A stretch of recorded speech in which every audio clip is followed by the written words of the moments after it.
আসসালামু আলাইকুম রহমতুল্লাহি অবরকাতুহ।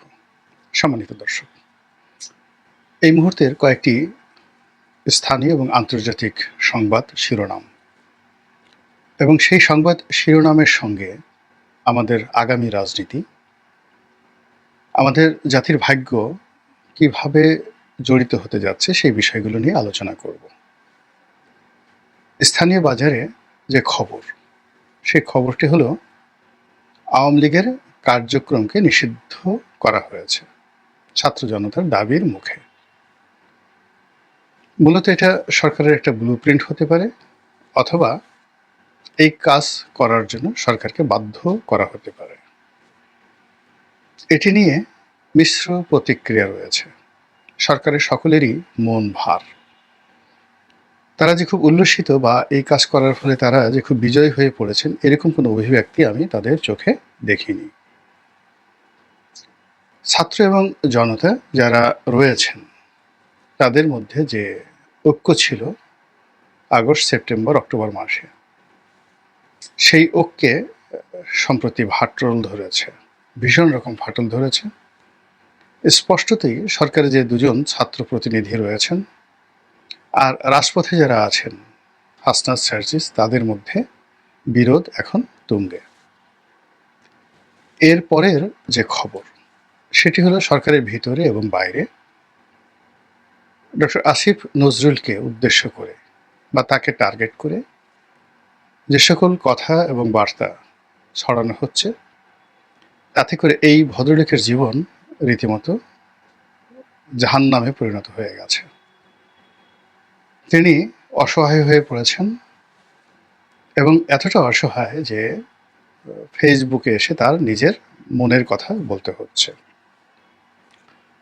আশ্চর্যজনক ব্যাপার হলো, তার সেই ফেসবুক যে কমেন্টগুলো, সেই কমেন্টগুলোতে তার পক্ষে কোনো লোক নেই এই মুহূর্তে।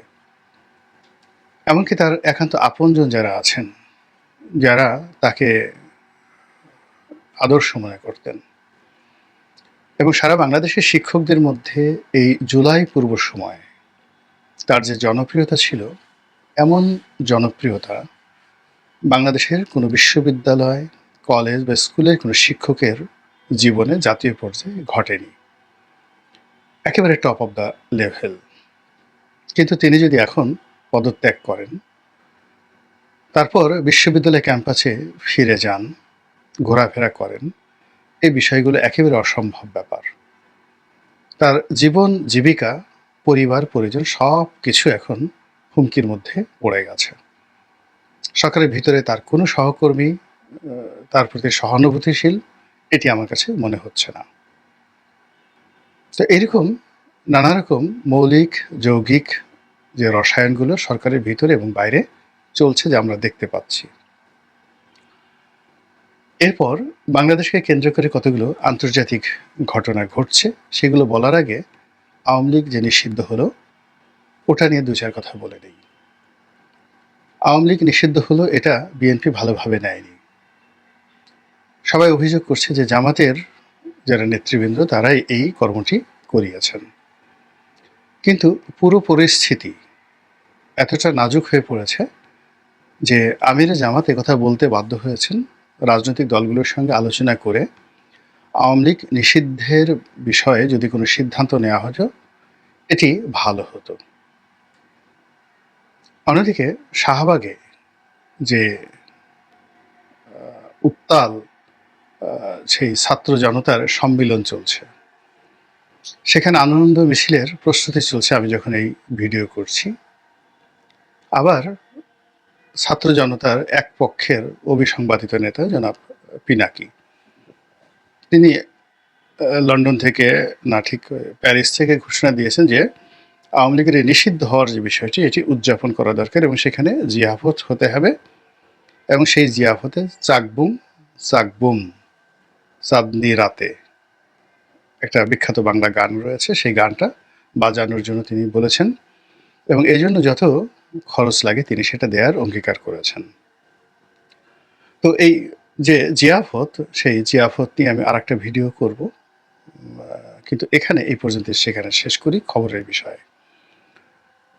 তারপর যেটি বলছিলাম যে স্থানীয় এই যে আওয়ামী লীগ নিষিদ্ধ নিয়ে সরকার, বিএনপি, জামাত, অন্যান্য দলগুলোর মধ্যে যে মিশ্র প্রতিক্রিয়া, সবাই কাণ্ডজ্ঞানহীন হয়ে পড়েছেন যে কাজটা কি ঠিক হলো না বেঠিক হলো।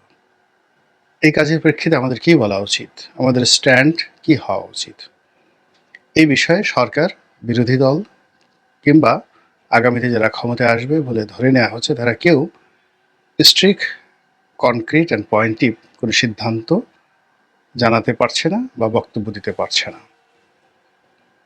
এবং এই দ্বিধাদ্বন্দ্বতা জাতির জীবনে মারাত্মক বিপর্যয় ডেকে নিয়ে আসে। আমাদের সীমান্তে দুটো বড় বড় সমস্যা রয়েছে, ভারতের সঙ্গে এবং মায়ানমারের সঙ্গে। মায়ানমারের সম্পর্কটি এখন আন্তর্জাতিক অঙ্গনে আমরা দ্বিমুখী চাপের মধ্যে পড়েছি। আমেরিকা এবং পশ্চিমা রাষ্ট্র, বিশেষ করে ইউরোপীয় ইউনিয়ন, তারা চাচ্ছে যে বাংলাদেশের ভিতর দিয়ে একটা মানবিক করিডর দেওয়া হোক এবং সেই করিডরটি জাতিসংঘ ব্যবহার করবে মানবিক ত্রাণ পৌঁছানোর জন্য। কোথায়? সেই আরাকান রাজ্যে। তো যেখানে আরাকান রাজ্যে সীমান্তে আরাকান আর্মি প্রহরারত এবং এই আরাকান আর্মির দ্বারা যারা বাস্তুচ্যুত, তাদের মধ্যে জাতিসংঘ কিভাবে ত্রাণ পৌঁছাবে এটা আমার মাথায় ঢোকে না। আমি সহ অন্যান্য যারা রয়েছেন বাংলাদেশের একেবারে অল্প বুদ্ধির মানুষ, তারা সবাই ভয় পাচ্ছেন, আতঙ্ক পাচ্ছেন যে মানবিক করিডোরের আড়ালে এই রোহিঙ্গা অঞ্চলে বার্মা অ্যাক্টের অধীন একটি নতুন রাষ্ট্র, সেটা খ্রিস্টান রাষ্ট্র হতে পারে, বৌদ্ধ রাষ্ট্র হতে পারে, মুসলিম রাষ্ট্র হতে পারে, এমনকি একাধিক রাষ্ট্র হতে পারে, ছোট ছোট রাষ্ট্র, সেটা গঠন করার জন্য আমেরিকা সর্বশক্তি নিয়োগ করছে এই মুহূর্তে, শুধুমাত্র চীনকে একটা উচিত এবং দাঁত ভাঙা জবাব দেওয়ার জন্য এবং ওই অঞ্চলে নিজেদের আধিপত্য বজায় রাখার জন্য। আর এই কাজে বাংলাদেশকে একটি ট্রানজিট পয়েন্ট হিসেবে তারা ব্যবহার করার চেষ্টা করছে ভয়ানকভাবে, যার আতঙ্ক আমাদেরকে পেয়ে বসেছে। অন্যদিকে ভারত এবং পাকিস্তানের মধ্যে যে যুদ্ধ, সে যুদ্ধ আমাদেরকে আতঙ্কের মধ্যে ফেলে দিয়েছিল।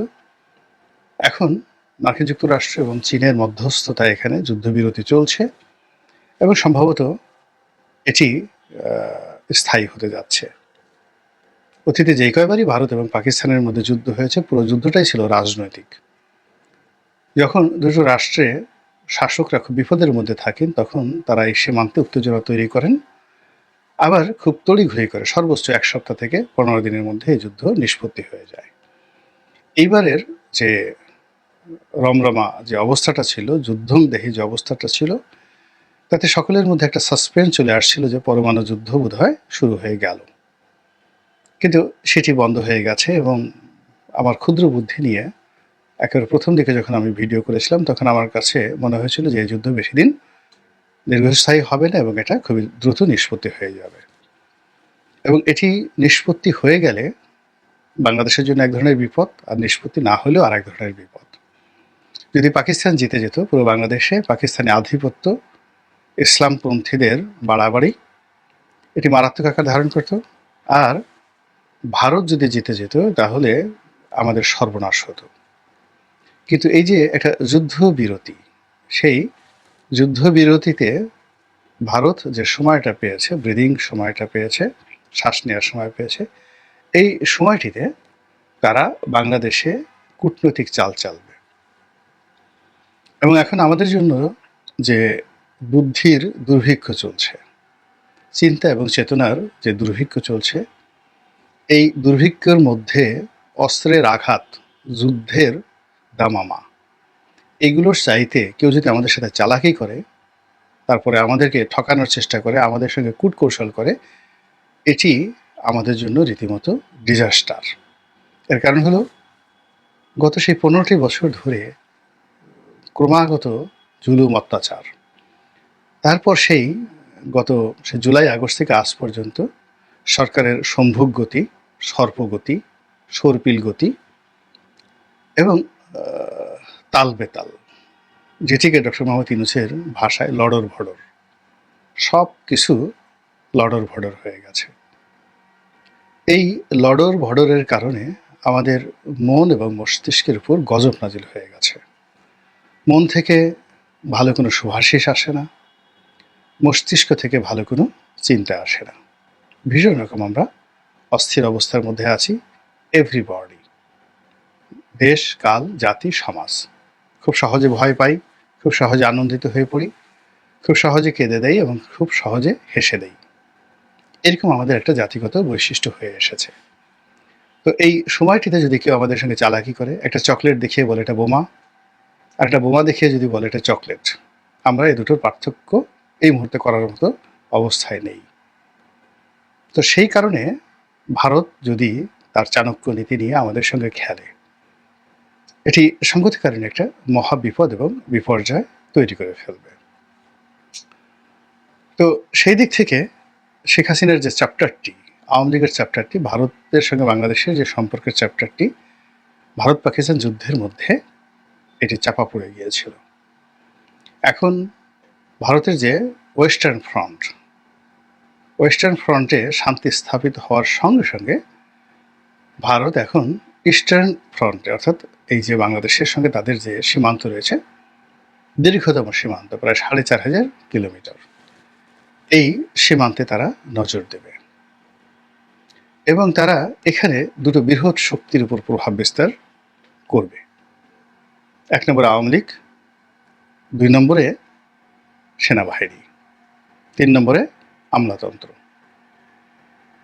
৪ নম্বরে তাদের যে ব্যবসায়িক গ্রুপ রয়েছে বাংলাদেশে, সাংবাদিক ব্যবসায়িক গ্রুপ, তাদের উপর। এবং এসব কর্মকাণ্ড করে প্রথমত এখানে যে সকল রাজনৈতিক শক্তি রয়েছে তাদেরকে আরও দুর্বল করবে, একেবারে যাকে বলা হয় সিকিমের পর্যায়ে তারা নিয়ে যাবে। আর তারা সর্বোচ্চ চেষ্টা করবে ছলে বলে কৌশলে আওয়ামী লীগকে বাংলাদেশে রাজনীতির ধারক বাহক করার জন্য, শেখ হাসিনাকে আবার ঢুকানোর জন্য। এখানে রাষ্ট্রের পক্ষ থেকে, সরকারের পক্ষ থেকে নিষেধাজ্ঞা জারি করা হয়েছে, এগুলোকে তারা একটা কচু পাতার পানীয় মনে করছে না। যেখানে শেখ হাসিনার যদি ক্ষমতা ধরেন, সেই ক্ষমতা যদি ১০০ ডিগ্রি ফারেনহাইট হয়, আর এখন ডক্টর মোহাম্মদ ইউনূসের ক্ষমতা যদি ধরেন, তাহলে ০ ডিগ্রি ফারেনহাইট, এটার কোনো উত্তাপই নেই, জিরো। তো সেই ১০০ ডিগ্রি ফারেনহাইট নিয়ে জামাতের মতো একটা ছোট দলকে তারা সর্বশক্তি দিয়ে নিষিদ্ধ করার চেষ্টা করেছে, দমন করার চেষ্টা করেছে, পীড়ন করার চেষ্টা করেছে। ফলাফল শুধু শূন্য নয়, রিভার্স, উল্টো হয়ে গেছে।